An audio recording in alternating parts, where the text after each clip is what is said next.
की wealth creation pick है United spirits या फिर मैकडॉवेल। यहाँ पर खरीदारी करने की राय है आपके लिए, और क्यों है वो मैं आपको बता दूँ। कुछ कुछ बदलाव ऐसे होते जा रहे हैं हिंदुस्तान में जिसकी वजह से इस कंपनी को बड़ा फ़ायदा होने की तैयारी में है। पहला तो सरकार की जो पॉलिसी है वो इस स्टॉक को लेकर काफ़ी तेज़ी से बदल रही है, क्योंकि अब तक सरकार ने पूरी तरह से लीकर सेक्टर को कंट्रोल में किया हुआ था। अब धीमे धीमे ओपन अप हो रहा है, और न सिर्फ हिंदुस्तान में, आप देख रहे हैं अब धीरे धीरे सरकार ये समझ रही कि विदेशियों की तरह लीकर यहाँ पर भी एफएमसीजी प्रोडक्ट होगा, राइट, न कि आपके। हाँ, सो एफएमसीजी प्रोडक्ट के तौर पर ज़्यादा देख रहे हैं, डिस्क्रिशनरी नहीं, ये तो रेगुलरी। हाँ, रेगुलरी, क्योंकि आप देखिए ना, आप विदेशों में कहीं भी घूमने जाते करते हैं, वहाँ 7-Eleven और इस तरह के जो स्टोर्स होते हैं वहाँ पर शेल्फ पे होती है, कहीं कोई लाइसेंस वगैरह की अलग से जरूरत नहीं। वो चीज़ें अब हिंदुस्तान में धीमे धीमे आना शुरू हो रही है, पहली चीज़। और दूसरी चीज़ है कि विदेशी सरकारों के साथ भारत की सरकार फ्री ट्रेड एग्रीमेंट्स कर रही है, सर, FTA, उसका फायदा भी सरकार को मिलेगा। तो सरकार की जो पॉलिसीज बदल रही है वो इस सेक्टर के लिए पॉजिटिव है। लेकिन इससे ज़्यादा पॉजिटिव है लोगों की आदतों में बदलाव। तो अब तक है ना, लीकर को बड़ा टेबू माना जाता, बात भी नहीं करना, ये भी नहीं। लेकिन अब धीरे धीरे जैसे जैसे सोसाइटी में लोगों का परचेसिंग पावर बढ़ रहा है, खरीदारी करने की क्षमता बढ़ रही है, स्टैंडर्ड ऑफ लाइफ बढ़ रहा है, तो जाहिर सी बात है लोग उन जगह खर्चा करना चाहते हैं जहाँ डिस्क्रिशनरी है। तो दूसरा पॉइंट जो है वो ये है कि लोगों की आदतों में जो बदलाव होते दिख रहे हैं, और जो ज़्यादा खर्च करने का जो पावर लोगों में आ रहा है, वो ऐसी जगह भी जाने के स्कोप काफ़ी बढ़ रहे हैं।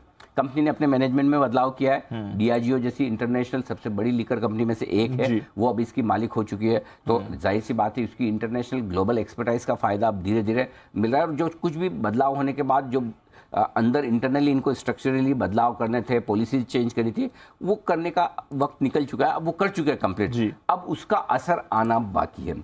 अब आइए कंपनी के प्रोडक्ट्स की तरफ आइए। प्रोडक्ट्स के दाम बढ़ रहे हैं धीरे धीरे। अच्छा, इनके दाम है ना जो प्रोडक्ट के वो सरकार तय करती है, तो अगर इनके रॉ मटेरियल कॉस्ट बढ़ भी जाए, कुछ भी हो जाए, तो इनकी सेलिंग प्राइस फिक्स है।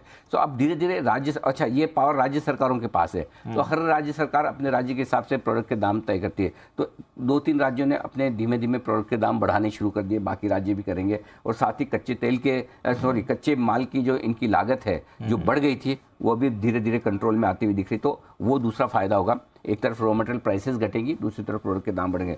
अब एक बहुत इंटरेस्टिंग चीज़ बताता हूँ, और दीप, एक मॉडल जो हमारा बड़ा सक्सेसफुल रहा है ITC मॉडल, तो हमें लगता है कि ये मॉडल यहाँ पर 100% फिट होता है। हाँ। और पिछले 5 सालों में इस स्टॉक ने कुछ भी नहीं किया है, कुछ भी नहीं किया। 5 सालों में आप शेयर का दाम देखेंगे 750 से 800 रुपए की रेंज में ही रहा है पिछले 5 सालों में।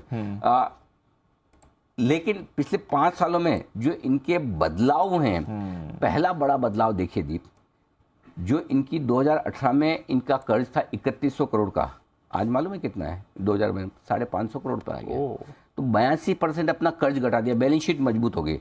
रेवेन्यू आप देखिए, रेवेन्यू करीबन 60% करीबन ये बढ़कर आ गया। मुनाफा अच्छा खासा बढ़कर आ गया। सो मेरे ख्याल से प्रॉफिट बढ़ गया, मुनाफा बढ़ गया, कर्ज घट गया, यानी बैलेंस शीट पहले के मुकाबले में काफ़ी मजबूत हो चुकी है। अब ये stock ready to take off है। और हाल ही में 2021 में इनकी नई MD भी हिना जी भी आई हैं। उन्होंने मैनेजमेंट में काफ़ी कुछ जायज़ बात है बदलाव किए, पॉलिसीज़ में बदलाव किए, प्रोडक्ट पोर्टफोलियो में जो चर्निंग हुई है, अब हाई मार्जिन प्रोडक्ट पर कंपनी का फोकस है। मुझे लगता है कि ये ऐसा स्टॉक है दीप जो आपको ITC मोमेंट दे सकता है अगले 2-3 साल के लिए। सो 1 से 3 साल के लिए आपको निवेश करना है, ठीक है। ITC ने आपको 200-225 में बहुत रुलाया, हर बार आपका इम्तिहान लेता था कि मीम्स भी बनते थे, मैं चाहता हूँ इसके भी बने।